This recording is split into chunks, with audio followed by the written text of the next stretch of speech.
Di tahun 2011, Presiden Perancis kala itu, Sarkozy, menyatakan pemimpin Libya, Gaddafi, adalah ancaman pada sistem keuangan dunia. Juga dalam email Hillary Clinton yang dibocorkan Rusia kepada dunia, terdapat data bahwa bulan April 2011, Gaddafi punya 143 ton emas yang akan digunakan sebagai Pan-African currency berdasarkan dinar emas. Ini adalah bibit melawan hegemoni Francophone. Afrika currency alternatif lain dari franc Perancis juga menantang dolar. Inilah yang membuat Sarkozy murka karena franc, mata uang Prancis, adalah mata uang kedua di Afrika yang dipakai untuk berhutang dan mengikat negara Afrika tetap takluk pada Prancis. Prancis menjadi pendukung utama Amerika yang menumbangkan Gaddafi, yang mana Gaddafi akan menumbangkan Francophone di Afrika. Apapun tindakan negara barat tidak ada hubungannya dengan rasa kemanusiaan. Nggak ada HAM di kepala mereka. Yang ada hanya kekuasaan, minyak bumi, dan currency. Gaddafi yang berencana selama 10 tahunan ke depan sejak dirinya menjadi orang nomor 1 di Pan-Africa Country di tahun 2023. Rencananya, Afrika akan bebas merdeka berdaulat penuh. Afrika financially akan bebas dari jeratan dolar, juga dari franc, akan bisa membiayai dirinya sendiri sejak tahun 2023 ke atas.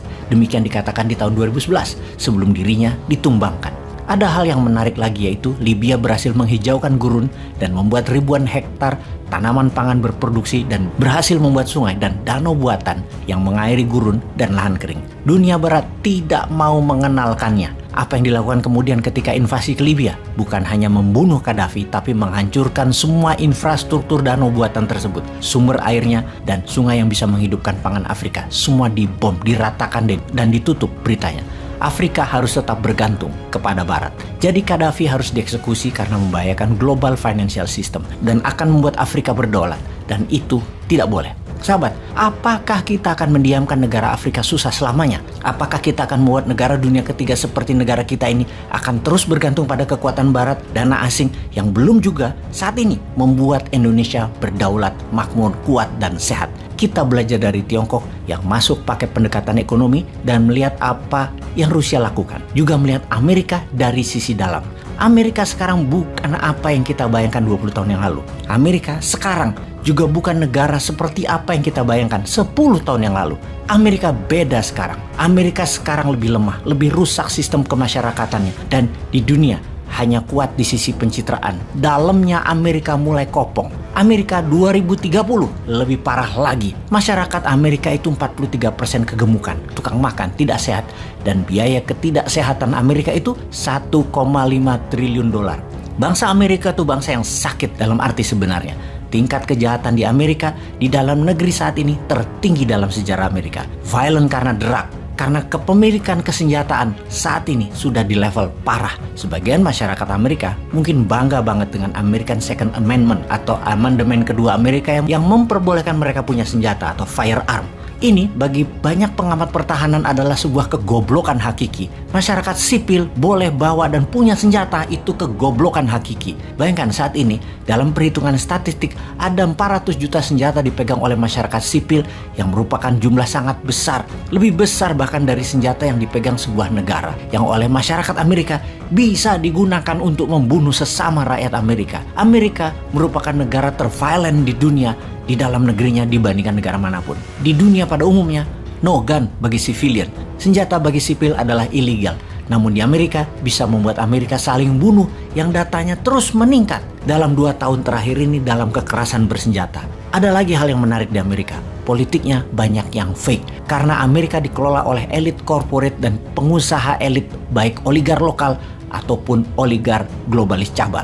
Politik di Amerika itu sudah tergadaikan. Elit politik dan pengusaha cabalis dari dulu mungkin sudah lebih dari 200 tahun putar-putar kekuasaan dan kekuatan keuangan mereka di mereka-mereka saja dengan cara yang sama, yaitu kapitalis elitis. Sahabat New Mind, kita membahas ulang tentang world domination. Bahwa kita semua tahu sejak 70 tahun terakhir dolar dan Amerika adalah pengendali kehidupan manusia di dunia ini.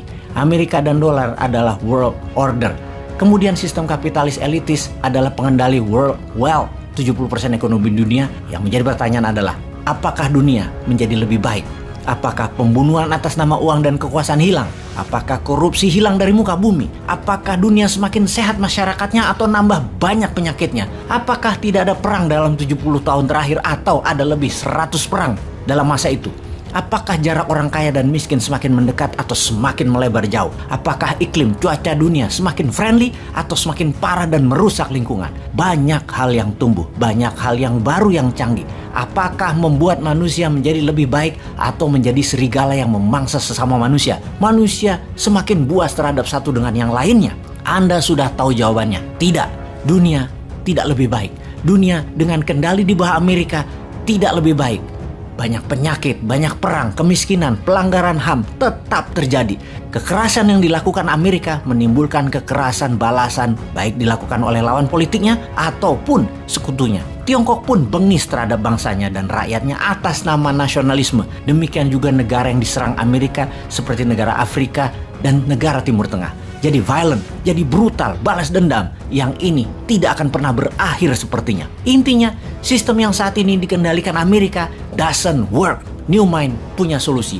New Mind punya konsep. New Mind bukan konfrontasi. New Mind kolaborasi. New Mind itu adalah alternatif. Dimulai dengan 2 gerakan ekonomi secara perlahan yang dilakukan oleh New Mind adalah gold payment system dan uang beredar di bawah, alias bawah dukung bawah. Dengan urun dana ala Koleganza, bottom of pyramid saling dukung, saling beli, saling invest.